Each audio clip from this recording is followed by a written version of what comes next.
Hi everyone, my name is Zachary Gura of ShortLifeLongRoad.com, and today I briefly want to talk about this whole cancel culture thing that's been going on. It seems to be filling up a lot of my media feed, so I thought I'd create a quick video and just offer up some of my thoughts on the whole thing. I was thinking about my childhood, and I remember when I was growing up that the conservatives or the conservative ideology kind of dominated the culture wars, it dominated the culture really. I remember them constantly trying to cancel or restrict people's ability for to speak freely, to live freely, and that means they tried to stifle rap. I remember Eminem was constantly in the courts battling for his right to speak freely. Marilyn Manson and a bunch of other rappers, Ice Cube and all of them were constantly fighting in the courts to allow them to create their music, and the conservatives were always up in arms. And I remember them also being up in arms about the gay people or the homosexuals and their rights, and um, people wearing baggy pants, having piercings, people with tattoos. At any point in time, if the conservative media got wind of that, they would try to demean or belittle those people for how they live their lives, and paint them as immoral people, and they should be outside of our society or cast out of our society. And it's just kind of reminiscent of what we're seeing today, and it's just the tables have kind of turned a little bit, and now let's just say the left is dominating or has won the culture wars. But it's just interesting to see that they're using some of the same tactics that the conservatives were using 20 years ago. And what I find pretty troubling about the whole thing is that the left at the time was fighting for the freedoms of these individuals so we could live our lives freely and express ourselves as we saw fit, so long as we're not harming other people. And now it's like we're doing a 180 and we're just trying to go back and we're trying to filter and censor everybody. And then just like the conservatives, if they don't agree with our opinions, then we just cast them out. We completely degrade and demean these people as if their opinions and their morality is somehow lesser than ours. And I think it's troubling because I don't think that's any way to address some of our social issues. I know it seems like that's how you should fight the battle, is to just push people out, cast them out of our social circles and out of our media space. But I don't think that's the right way. And I say this because it's the conservative, the Christian ideology was always to try to be accepting and loving of people, the Jesus way, show compassion, patience, and love, and help people come to enjoy in their cause, relate to them on a level, on a personal level. And that was why when I was a little bit younger, started gravitating towards the left, because I wasn't seeing that from the conservative side. I saw a lot of hatred and things, and on the left, they seem to be more accepting of other people and fought for the little people and the people that deserve more rights. And I don't see that anymore. I do see it in some regards, but I don't see that anymore. And instead of, again, showing the compassion and the patience and the love that they should have been showing, even these conservative people now that disagree with the people on the left, I don't see that. All they do is demean, belittle, ostracize, isolate, corner people, really, until they submit to social pressure. And then if they don't submit, then they're forced out. They're canceled. And I can't agree with that, because I think it's a dangerous route to take, and it's dangerous. It was dangerous then, and it's dangerous now. And it's dangerous for one reason, because it's kind of hypocritical, or can become pretty hypocritical, especially when the rules are ill-defined and there's a lot of ambiguity to the right and wrong discussion, and we don't really completely know what our society needs and what should be said and done. And another reason it's dangerous is because we can become a victim of our own morality. It's not too long, and I think we've already seen this, where people that have aligned with, historically aligned with the left, have been eaten up by their own, because they don't quite fit with the new ideals that the left have developed, or at least the mob, maybe just the loudest few. And so it's like, look at Christianity. Look how easily people not within the religion can go ahead and call out the hypocrisy of, the the sins, or whatever you want to say. Just, you can, it's pretty easy to throw stones at them because we know where their morality lies, and it's easy to kind of just poke holes and call them out based on the mistakes and things that they make. And it's like they created a set of rules, and they tried to enforce them and make other people abide by them, but it backfired because they were found, incapable of adhering to them. And I think that's what's going to inevitably happen to the people on the left, the ones that are enforcing all these kind of the cancel culture doctrines. And I don't want to get into whose morality is better, who is right or wrong. And everybody has their, the reasons for doing things, and towing a line between right and wrong. But it just, doing it the way it's doing it is hard because these issues aren't one-dimensional. These aren't simple issues. These things need and warrant discussion and arguments and literature and experience. We need time to go over this data as a society, and it just seems like they're just trying to impose things upon other people before we're actually evaluating enough information to determine what the truth is.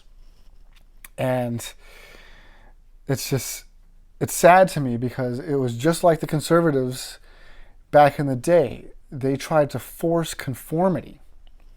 They tried to demand conformity. And doing that is just a slippery slope. It's a slippery slope because it's just who's the authority? Who's the one that gets to determine who's right or wrong? And then we can create like a tree of, this is right, this is wrong, but then it separates into different branches, and each one of them can create different rights or wrong, and it could be endless. And I just don't think we have anybody that A, understands any cause enough to be the moral authority on it, and B, if you look throughout history, when they try to force conformity, it's never worked out. It's never worked out in this country. It's never worked out in nations of past. It's just not a good idea. And I think we should be a little bit more cautious because we haven't learned a lesson, obviously, right? We didn't learn from what the conservatives did back in the day and how much it impeded on people's rights and their dignity and their ability to live freely. And we're just doing the same thing in just a different way with different viewpoints. And it's an attempt to control the dialogue on both sides. And it's what's even worse, I think probably the worst thing I've said so far, is they're doing it by using fear. They're threatening social or spiritual damnation if you don't stay in line. And that's terrible. It's a threat, and they put you in a corner, and then you can't even defend yourself. You can't even speak. And I'm not defending hate speech, and I'm not defending, phobias of any sorts or whatever. It's just that, people are human beings. We're conditioned, and we need a chance to learn and to grow, and we need to be presented with information in a reasonable manner. To be shouted down, to be fired, to be canceled, to be pretty much ostracized from the rest of society isn't going to help anybody learn anything. It's going to make them either double down on what they already believe, or it's just going to make people shut up and then express themselves in different ways, possibly, unfortunately, violent ways, because when people get frustrated enough, that tends to be what happens, storming Capitol buildings and such. Or they could, they do it in a voting booth. We see it time and time again.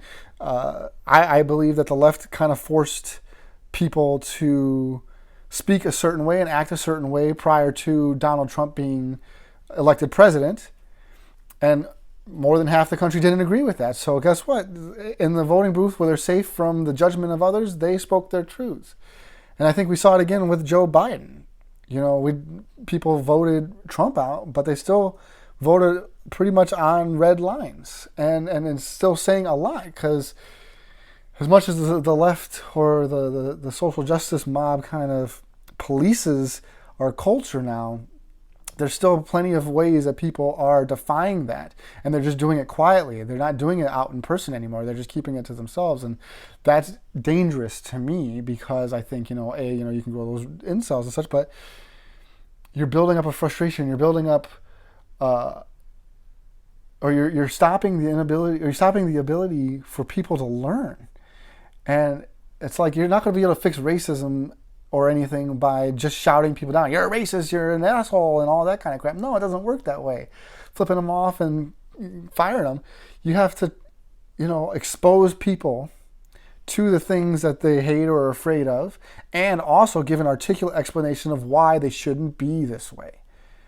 Yelling at them isn't going to do anything but confirm in their heads, make them feel like what they believe is right. And so I can't get behind this whole cancel culture thing, and I think that we need to change our methods because there's got to be a better way. Somebody on one side or the other has to take the higher route. The conservatives didn't do it. They canceled everything under the sun until the left, the liberals, fought for the rights and the freedoms that we have today. And now it's just done a 180, like I said. And it's just that the left didn't learn from the conservatives. They're just doing the same methods or using the same methods. And they need, I think, to stop this whole cancel culture offense nonsense and do a little bit better in taking the high route. Being the bigger person. And yes, people are shitty, and the previous, culture dominating ideologies were bad for people. But it doesn't give us the right to do the same thing, right? An eye for an eye kind of thing doesn't work in this world. Jesus and Gandhi and everybody said it. It's counterproductive. And what's going to eventually happen is that the left, or the left, this mob is going to push too hard, and then eventually the culture wars will sway, and then some other group is going to be dominant, and then it's just going to be back and forth, just like it's been for hundreds and thousands of years. And we're not going to get anywhere. We're going to stay stagnant if we keep doing it this way. And I know everything that I've been saying is pretty generalized and a little bit vague in most regards, but I have to think that there's some truth to it, that we're not going to get anywhere by, shouting people down and canceling them and all that kind of stuff. We have to show a little bit of compassion and love. And that was, again, what made me align with the left, is that compassion and love for people, regardless. And it was about showing patience and helping people understand that this is why we're fighting for the things we're fighting for. We're not going to push you down for what you believe. We're going to try to build you up and support what you believe, and help align with what we believe, so we can all kind of just live in peace. But instead, we're creating a different type of culture, and I think it's bullying, violence, and hypocrisy. And I don't think it's the right way to go. So, to full disclosure, I tend to lean left in most of what I think and believe politically, socially. But it doesn't mean that that's what defines me. And the more I see this cancellation culture, the more I want to lash out against it, because that's not what principles that I believe that the left was founded on. The modern left was founded on. And we can do better. We can do better. But anyway, that's all I have for the day. Thanks for listening. I'm Zachary Greer of Short Life, Long Road. Keep moving forward. And have yourself a wonderful evening.